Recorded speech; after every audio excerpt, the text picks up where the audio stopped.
What is the meaning of life? Why are we here? These questions are as old as thought itself. But over 2,000 years ago, one man dared to answer them with something deeper than belief. He used reason. That man was Plato. Today, we explore Plato's timeless wisdom on the meaning of life, not through fantasy or fate, but through philosophy, reason, and the soul's journey. The journey to truth is the journey to meaning. The unexamined life is not worth living. Plato believed that truth isn't simply found, it's discovered through effort. Life, he taught, is a process of moving from ignorance to knowledge, from appearance to reality. In his famous allegory of the cave, he describes people chained in a dark cave, only able to see shadows on the wall. These shadows are all they know, illusions, half-truths. But one prisoner escapes. He steps into the light. It's painful at first. Truth always is. But then he sees the world as it is. This prisoner is the philosopher, and the cave is us. The meaning of life, Plato suggests, is not in staying comfortable, but in striving to escape the cave. Look beyond material distractions. In a world obsessed with money, fame, and pleasure, Plato would tell you, you're chasing shadows. The material world is not the ultimate reality. It's fleeting, ever-changing. True meaning lies in the world of forms, eternal, perfect ideas like truth, beauty, and goodness.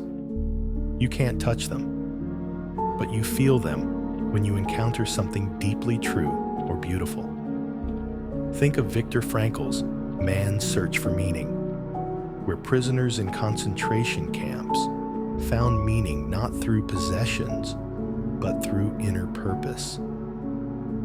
Plato reminds us, when you define your life by external things, you build it on a foundation of sand. Self-examination. Know thyself. Plato inherited this from Socrates. A meaningful life begins with self-reflection. We live in a noisy world. Everyone has an opinion. Everyone's shouting. But when was the last time you truly listened to yourself? What do you value? What are your contradictions? Why do you desire what you desire? In modern psychology, Carl Jung wrote that, until you make the unconscious conscious, it will direct your life and you will call it fate. Self-knowledge is freedom. And for Plato, it's the beginning of purpose. Pursue what is good, not just what feels good. We often confuse pleasure with meaning, but Plato warns, what feels good isn't always good. Pleasure is momentary. Goodness is eternal. Pleasure is easy. Goodness takes work. In The Gorgias, Plato argues that a tyrant who indulges every whim is not truly happy, because his soul is disordered, corrupted. He believed that a meaningful life means disciplining your desires, not killing them, but aligning them with virtue. The three pillars: truth, beauty, goodness, the Plato's ideal life. Truth, not just about facts, it's about being open to growth, letting go of ego, challenging assumptions.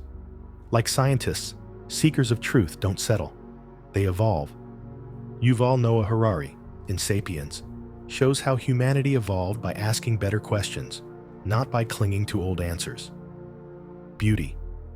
To Plato, beauty wasn't just visual. It was harmony, proportion, elegance, solving a problem creatively, building something timeless, even living with grace. In Steve Jobs' biography, his obsession with design wasn't vanity. It was a pursuit of beauty as truth. Goodness is moral action, how you treat people, how you contribute. It's not perfection, it's intention and effort. In Tuesdays with Maury, the dying professor says, "Love each other or perish." That's goodness in practice. When you pursue these three, truth, beauty, goodness, you move toward a life that isn't just lived, but fulfilled. Meaning is created, not found. Plato didn't think we were handed meaning like a gift. He believed meaning is made slowly and deliberately, through choices, through habits, through reflection. In Atomic Habits by James Clear, we learn that identity is built by action. Likewise, Plato believed the soul becomes what it does repeatedly. You don't wake up one day with purpose. You carve it out every single day. Know thyself. Again and again. The last lesson, come back to yourself, over and over. Plato saw the soul like a charioteer guiding two horses, one noble, one wild. It's a constant struggle between reason and desire, light and darkness. But the struggle is the point. Marcus Aurelius, centuries later, echoed this in his Meditations. The impediment to action advances the action. What stands in the way becomes the way. Knowing yourself isn't a task. It's a lifetime practice. So, what is the meaning of life, according to Plato? It's not a destination. It's not a reward. It's a way of being. A life lived in pursuit of truth. A soul aligned with virtue. A heart that sees beauty, even in struggle. And above all, a mind that never stops seeking.